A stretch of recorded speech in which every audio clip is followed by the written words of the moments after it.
Have you ever walked into your own living room and realized that the people sitting on the sofa, the people who raised you, are actually playing a part in a script you weren't supposed to read? My name is Chloe, and for 22 years, I lived in a house that felt like a sanctuary, tucked away in a quiet suburb where everyone knew everyone's business. My parents, David and Alina, were the perfect couple. He was a retired architect with a passion for gardening, and she was a freelance translator who never seemed to leave her home office. I grew up with every advantage: private tutors, expensive hobbies, and a sense of security that felt unshakable. But 3 weeks ago, a glitch in our home security system revealed a hidden partition in our cloud storage, and I found out that my entire childhood was actually a high-stakes social experiment funded by a private behavioral institute I'd never heard of. The revelation started on a rainy Tuesday when the power flickered and our smart home reset itself. For a split second, the digital photo frame in the hallway didn't show pictures of our last beach vacation. It showed a series of clinical charts and graphs labeled Subject 742, Emotional Response Matrix. I felt a cold chill wash over me as I saw my own face on the screen, surrounded by data points tracking my heart rate, pupil dilation, and speech patterns from a dinner conversation we did just the night before. I spent the next 6 hours hacking into the local server, and what I found made my blood turn to ice. There were thousands of hours of footage from cameras I never knew existed, hidden in the smoke detectors, the bathroom mirrors, even the teddy bears I'd slept with as a child. Every spontaneous family outing, every deep conversation with my father, and every comforting hug from my mother had been staged to test my psychological resilience under specific stressors. I sat on the floor of my bedroom, my heart hammering against my ribs as I realized that the people I called mom and dad weren't my parents at all. They were professional actors, hired by the Institute when I was an infant, to simulate a stable domestic environment while recording my every move for a study on the architecture of a perfect human. I found their actual employment contracts in a hidden folder.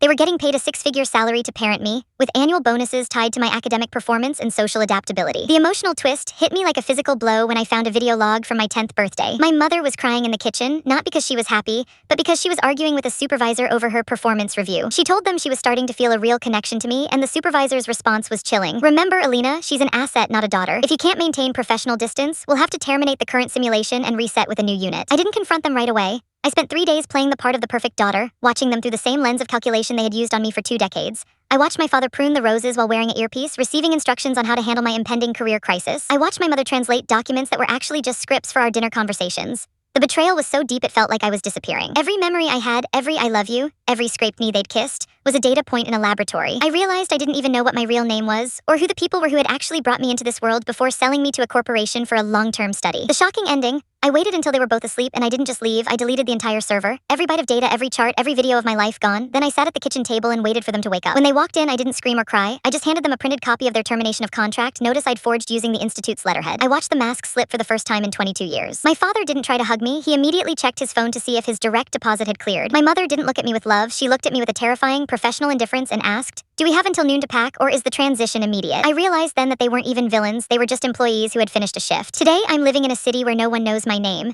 discovering that I actually hate the hobbies they programmed me to love, and wondering if anyone in the world is ever truly being themselves, or if we're all just subjects in someone else's experiment.